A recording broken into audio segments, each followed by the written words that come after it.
Gym ਜਿਸ ਦਰਖਤ ਦਾ ਫਲ ਖਾਈਏ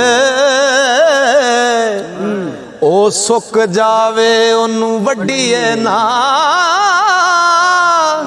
ਉਹ ਜਿੰਨੂੰ ਯਾਰ ਕਹੀਏ ਉਹਦੇ ਨਾਲ ਰਹੀਏ।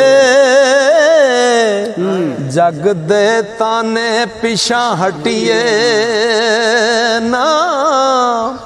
ਉਹ ਜਦੋਂ ਪੰਡ ਪ੍ਰੇਮ ਦੀ ਚਾਹ ਲਈਏ